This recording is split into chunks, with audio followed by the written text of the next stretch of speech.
Hey guys, welcome back to this episode of The Backstory.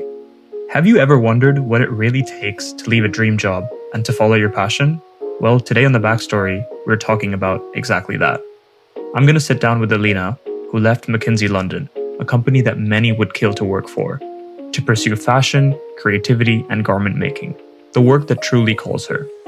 We dive into the tension between prestige and self-fulfillment, the pressure from family and society, and how curiosity, clarity, and faith can really guide you toward a path that feels meaningful. If you're enjoying the content we're producing so far, and you want to see even more like this, please make sure to subscribe on YouTube and to follow us on Instagram, so that you never miss an episode going forward, and that you also inspire us to keep going. And without further ado, let's get straight into it.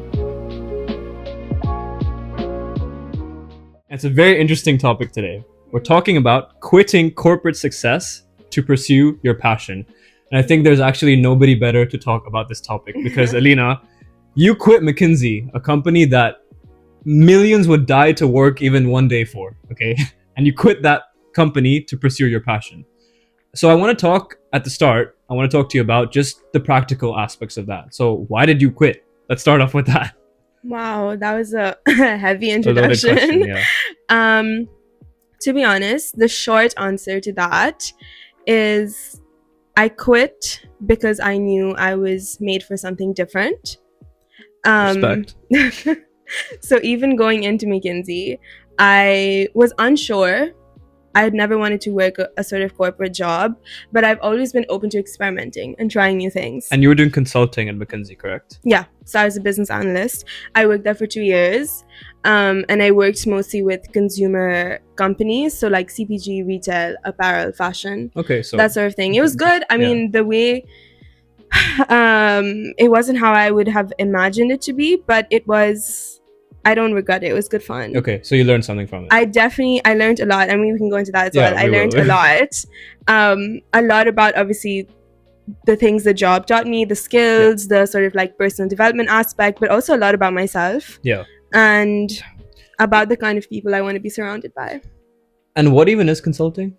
Because wow. I feel like at uni, a lot of us hear this word as a buzzword now because everyone's applying, everyone's doing it, but you did it. So like, if you had to like short summarize what it actually is that you did, what would it be? If I give you the pitch version of it. Yeah, give me the pitch version. Consulting, as they say in the business, is it's like being a doctor for companies. So companies come to you with a problem they have. It could be about the market structure they're operating in, profitability. It could be about their headcount, the amount of people they have. It could be about like long-term vision for the company, any sort of problem. They come to you with a problem, and often they don't have enough. They don't even really always know what the problem is. They have a sense of the problem, and then they come to you to solve it. Okay. So then you're a doctor for the company. You help them identify the problem, identify like potential solutions, sometimes help them create a blueprint for like solving that problem. Sometimes you actually send a team on ground, and these are called like longer transformation projects. This is the word they use, where you actually help them eradicate the problem, right? And then build on that. Okay, so basically making PowerPoints. Anyways, so yes sir. Moving on, I want to talk to you about just pursuing your passion in general, because it's a topic that's very prevalent amongst people our age, people even younger. I think you mentioned people that you know, like your sibling or people in that age group that are now struggling to decide what to do with life in general, and whether to do something creative, whether to go down the corporate route, whether to try both. So I guess maybe talk a little bit about your story and how you actually practically made that decision to stop and what led you to doing that. Okay, that's a good question. Thanks. I do this for a living. So I was at a very similar stage around the time I was graduating. I didn't really know what I wanted to do. I was between different options. Actually, at the time, I thought and I still do. I think it's a noble profession. I really wanted to be a teacher. I think working with children teaches you a lot about yourself, and it's a very meaningful work. Personally, as I personally define meaningful work. But I wasn't entirely sure what I wanted to do, and I didn't know if I was qualified to really do anything. And consulting was sold to me as something where you go in and you learn about different industries and you learn about different skill sets, you meet tons of people, and then you kind of figure it out along the way, which is why I went for consulting. And I think the decision to quit came a year and a half in to doing the work. I honestly met some really good people on the job. I had some really fun projects. I worked with like, I mean, I can't name them, but I worked with a really cool like fragrance brand, like an online fashion retailer. I got to do some fun stuff. Yeah. A year and a half in, I had two main realizations. The first was that I had gotten too comfortable, and I could see that consulting going into it, I had known I just want to do this for a couple of years and then I want to get out, and I want to use those couple of years to figure out what I actually want to do. Okay, you knew that from the start. I did know that from the start, and then getting too comfortable because there's so many perks with the job. Like, I mean, it's that's how they rope you. I could see like every 6 months the reviews, the kind of like, okay, you have your bonus coming up, you have all of these things. I mean, you could have like a promotion in the next year, all of these things. I started thinking about just like structurally how they say it's easy to quit, but like the longer you stay in a job like this, the more comfortable you get. And I could see myself at some, like, I had this exact realization where I was like, wait, actually it would be kind of hard for me to leave right now. And that switched something in my brain. I was like, where did that come? Like, at what point did that come? Did that come very early on in your 2-year plan, or like, that came like a year and a half in? A year and a half in. Yeah, okay, like a year and a half in, I was like, wait, this is actually kind of fun, and I could do this for a long time. But I also knew this entire time, that this is not something I wanted to do for my life. Okay, and that was the first reason. That was the first like start of a reason. The actual reason was literally a couple of weeks after I had this realization. I had a conversation with one of my then friends about it. A couple of weeks after, I was on this very tough client project and I fainted in the middle of a meeting. I hadn't eaten all day. I was like, I've been working really hard. This client site was like 2.5 hours away from home. I used to wake up at like 5 a.m. to get dressed. This is like regular, to be honest, but like just to also describe it to you guys. Day in the life. And I thought I was okay, but like clearly not, because I fainted. I remember sitting there and like my manager was right next to me, and there was a person from like the client team on the other side, and I could feel this dizziness, and I looked at him and I was like, I think I'm gonna faint. And he's like, what? And I literally fainted in that moment in the middle of a meeting with my manager and another like client, literally. And they sent me home, and it's a whole thing. But I felt like that was literally my body indicating to me that like this is I mean, you're comfortable and this is a fun life and you're getting like good compensation and all of these things, but like wake up. It's not worth it.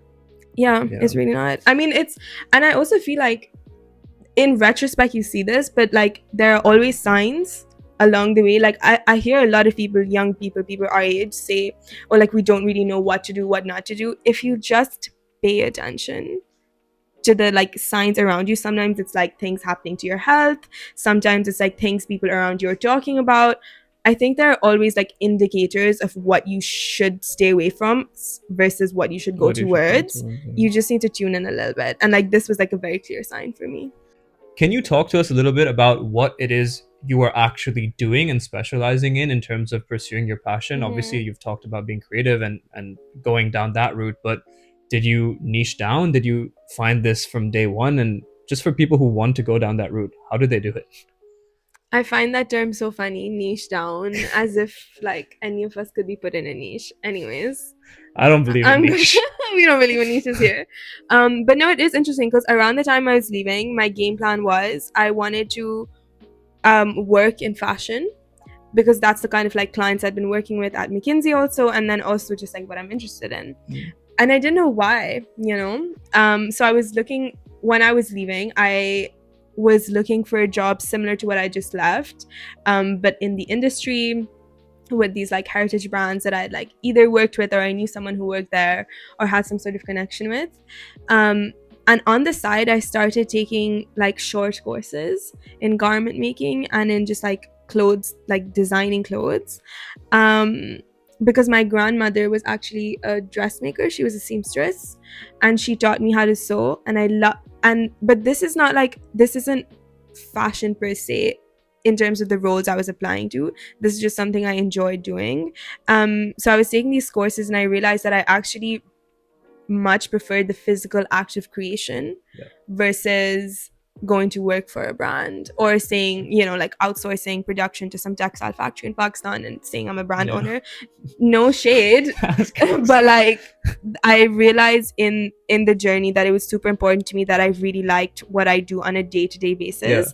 And the physical act of creating of garment making got it. Is what I really enjoyed. And then I had the opportunity to work with a designer who was showing for London Fashion Week last September. This was a spring summer 2025 collection. I worked in a studio. And I had like zero experience, but like I said, I love to try things, so I threw myself into it. I was like, yeah, I'll do it, no problem.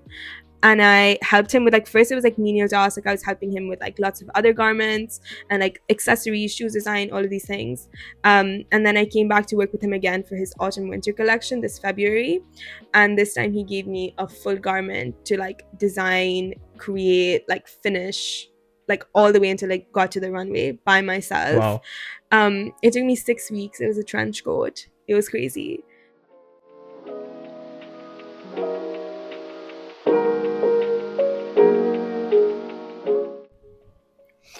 Change of scenery.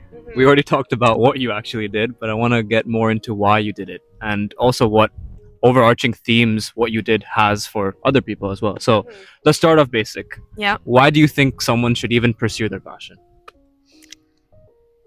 I think that's a really good question. Thanks. I don't even know why it needs to be a question. What do you mean, why do you think someone needs to think about that question? Why does someone need to pursue their passion? Because it is their passion. The passion is the why. Your passion is your why, isn't it? And how did they find that? That's a really good question.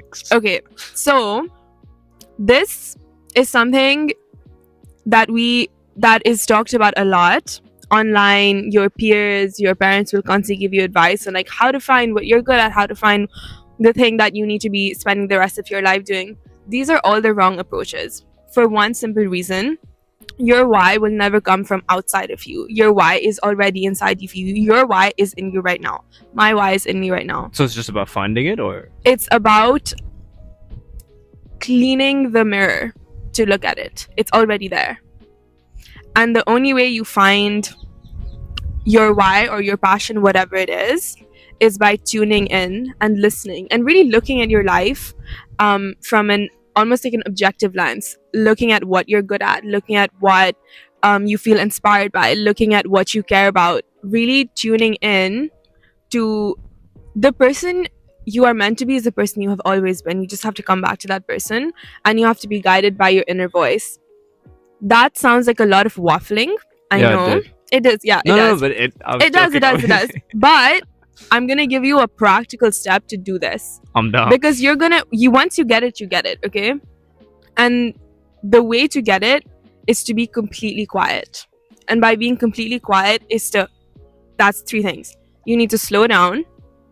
You need to block as far as you can external voices and external feedback into how you live your life, how you should live your life, what you're doing, how good you look doing it, all of these other things. You need to block that out. And I'll get to how you did it after, but what's the third one? And the third thing is to be curious. I think a lot of us, especially in our generation, have lost our curiosity. We feel like we need to know the exact order of events for us to take any sort of like risk or go on any sort of journey. We need to have the whole road ahead of us, every roadmap, every step of the way planned for us, or clarity on every step of the way. Being curious is a skill. Experimenting is a skill. You will naturally figure out what you like, what you don't like, what you're meant to do, what you're not meant to do, when you do enough things and when you follow enough of your internal impulses to do things, because they aren't coming out of nowhere. If you feel called to write something, go write it, and then you'll see if you're a good writer or you're not a good writer. And do it before that feeling of doubt comes in, right? Absolutely. Comes like, I mean, from what I've observed and experienced, it comes very quickly after, because you start thinking of reasons why you shouldn't do that. So I'm going to repeat those 3 steps because I feel like they're important. Be still, slow down, be still, tune out external voices. And what this really means is stop letting your ego get in the way. Stop letting other people's perceptions and opinions on what you should do get in the way. Stop letting get off your phone. You know what I mean? That's the first thing. So tone all of that down. turn that noise as low as you can, and then just be curious. Keep experimenting, keep taking risks. I promise you, come back to me, you'll have your why. Yeah. Because I mean, a lot of people say it, right? That, oh, like I would love to do it, but I just don't know what to do.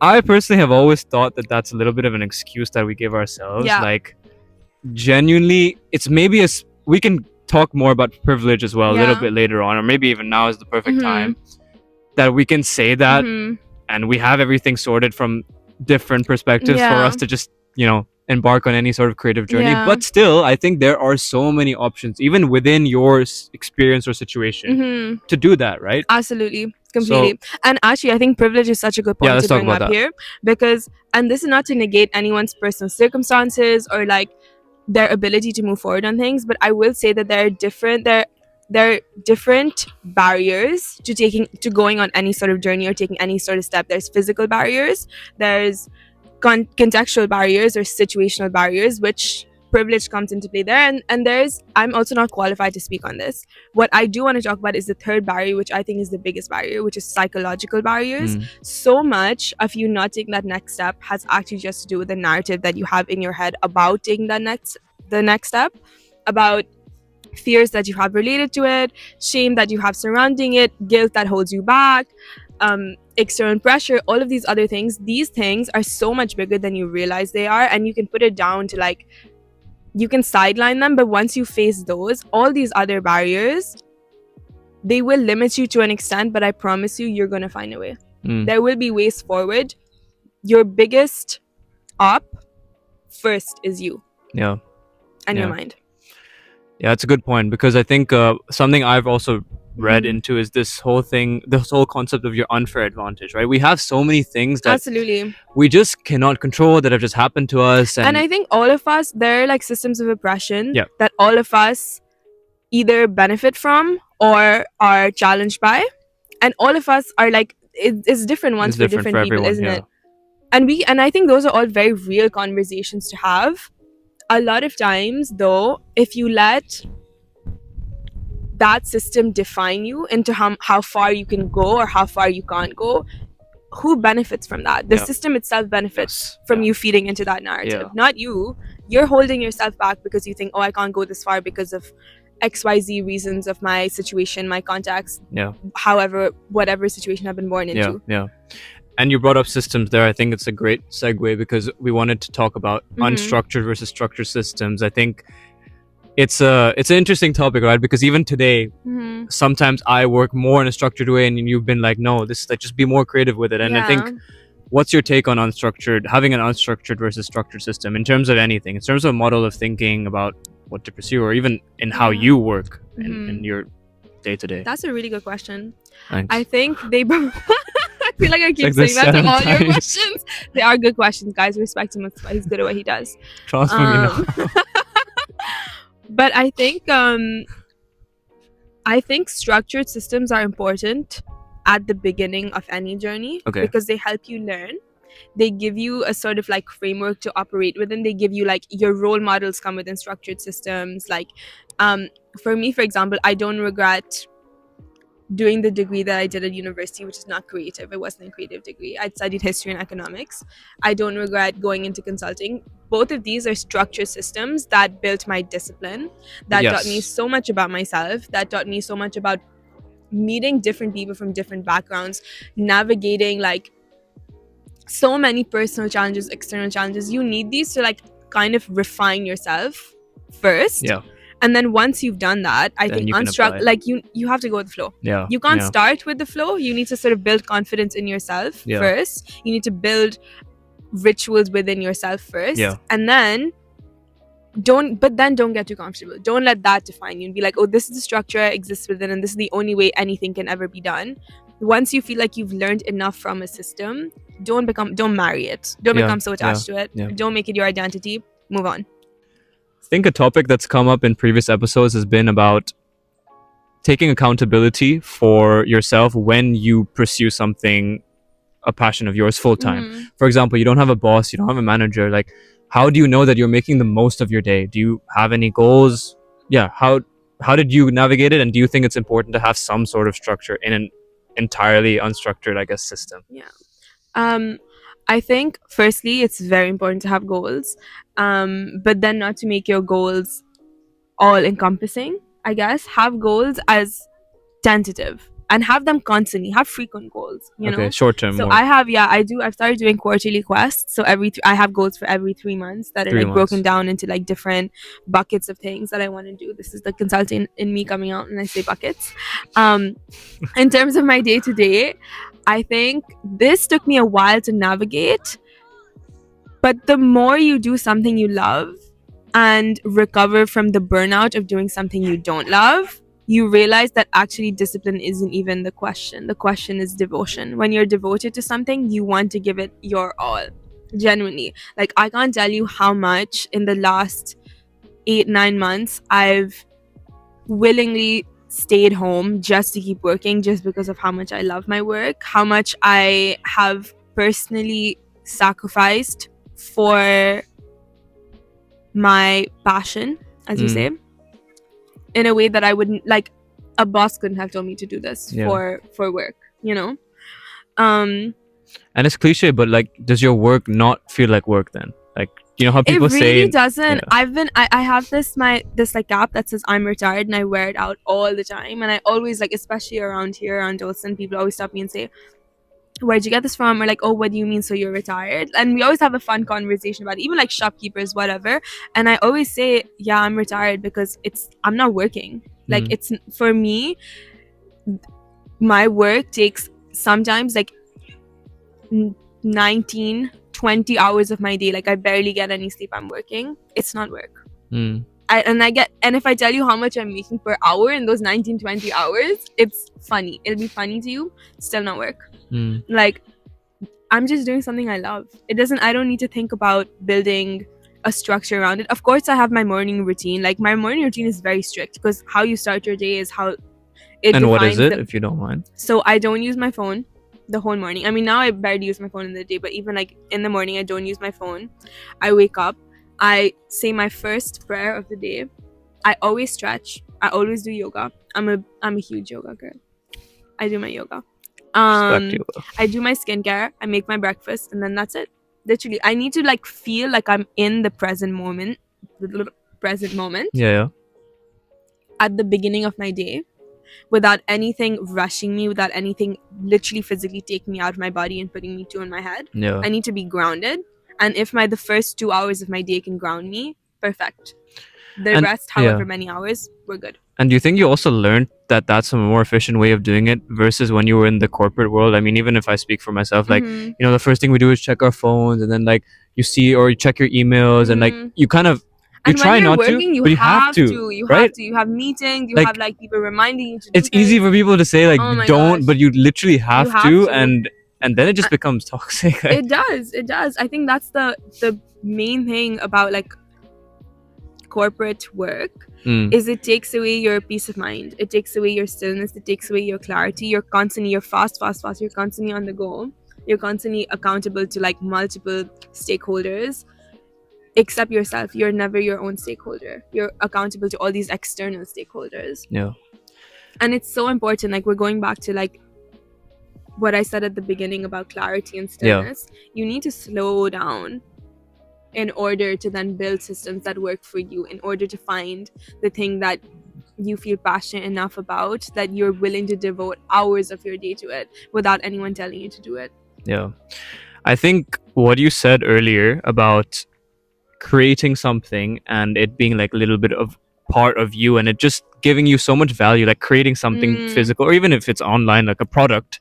I think it really resonated with me, even with like backstory, for example. I think it's something that you just feel proud about doing, and you don't need that external validation. I think when you asked me on call, like when we were preparing this episode, like, okay, what would what would you see as a success, right? Well, how something like this, you asked us, and for me, literally, it would just be to look back and be proud of the work I did, and for the good conversations we've had. Like, maybe in 20 years, if we had this exact conversation, we'd have different opinions on certain things, right? But that's what's cool about it. Not in, like, genuinely, I mean this, it's not for the number of views or oh my gosh, and the that's number how of you know followers. you're doing the right thing. And like, it wasn't always like this. When we started off, we got into that like followers, doing this, like doing this for the algorithm. And yes, sure, we will still try to do those things, but if you lose that main focus of why you started it, then I don't think it's sustainable. And people do it anyways, then people will still carry on with their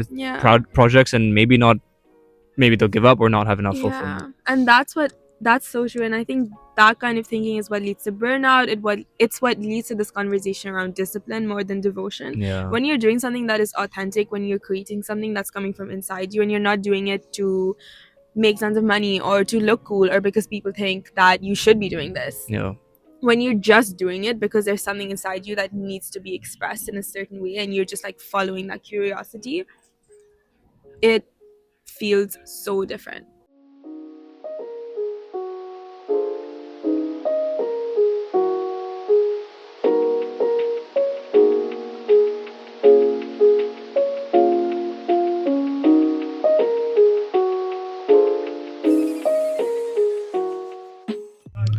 I wanted to finally transition into the last part of the podcast where I ask you more about advice.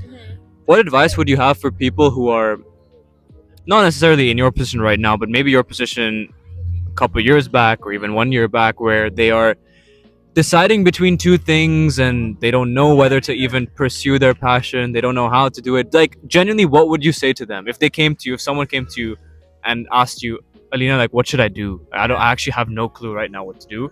I can go down this path, which my grandma, my dad, my mom have told me to go down, or I can do this like complete random thing, and I don't know what to do. What would you answer? My first piece of advice always is get off your phone. Turn your phone off. Get off social media for a bit, even for a bit. This sounds like really simple advice. I promise you it is life-changing. I don't need to go into this. Like, you can find tons of resources yourself about why this is super important, but get off your phone, firstly. Secondly, I would say start doing things, even one thing a day, that feels uncharacteristic. That's like good something advice. that feels hard, something that feels like it's challenging you, something that feels even off-brand, whatever off-brand means to you. Like out of comfort zone kind of thing? Out of comfort zone, something that you're like, that is why would I do that? Just do it. Like a solo trip. Like a solo trip. That's a big thing. That's a really good big example. But even something small, like I am not a runner. I've never been a runner. The last 6 months, I've gone on a morning run at least 4 or 5 times a week. I started it randomly. Honestly, I just picked it up. I know this. I'm loving it.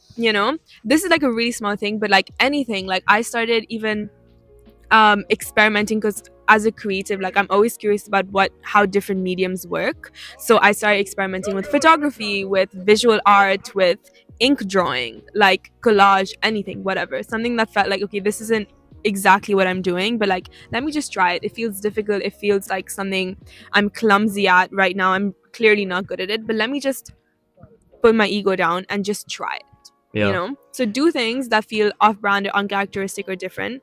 One thing a day, a small thing, a big thing, whatever.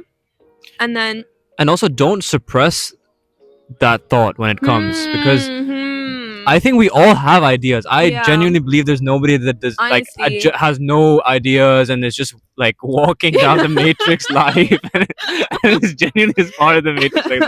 I think everyone has it, but what differentiates us, I think, is how quickly or like how much time we take with putting that feel off, right? Again, consulting. That's the better way of saying what I just said.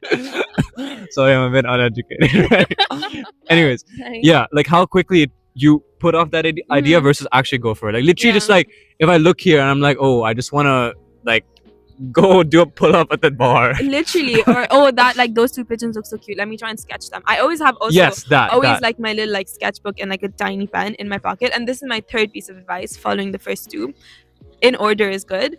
Is record everything. Keep personal records of yourself. But you said not to be on your phone. No, not even on your phone. I mean, now sometimes actually I'm being hypocritical, because sometimes I just voice memo my ideas. But like I actually always have like a little pocket book on me. I have a bigger like commonplace book at home where I like jot down my ideas and journal. Journaling is important because you need to also like learn who you are. You can't just flow through life thinking that you are something, or like letting like your online identity or what your friends think of you define you. You need to actually learn who you are, and you do that by recording yourself in like whatever medium is comfortable. Like whether that's writing, like I think writing is actually a really good like for anyone. journaling or like any ideas you have, any thoughts you have, any breakthroughs you have, record all of it and reflect on it. Yeah. Like the process of reflection, being still, being curious, and then being reflective. Yeah.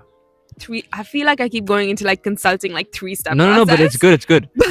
I agree with this. I actually think I was having a conversation with a friend the other day, and they asked me like what they think the number one quality you need in life, like for all walks of life. I thought it was life full stop. For life full stop, like for fulfillment in life. Yeah.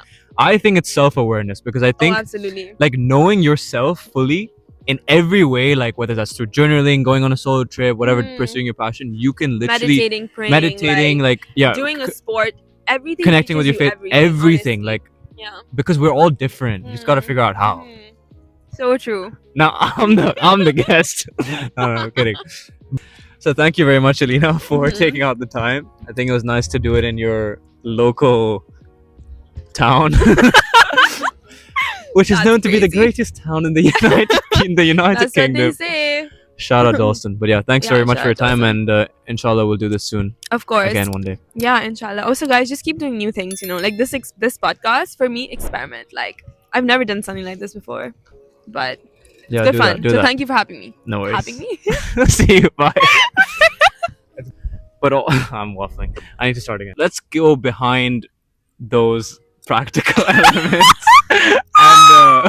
And wait, sorry. Pause. Stop. Did you record that? Camera. But I'll also kind practice of with the mic, because right now you're doing this. Yeah, so true. What are your thoughts on Pakistan cricket? Did I love it? I haven't watched it in so long though. Hello. That one's finished. It's done. Stop the video and play it and see which sound.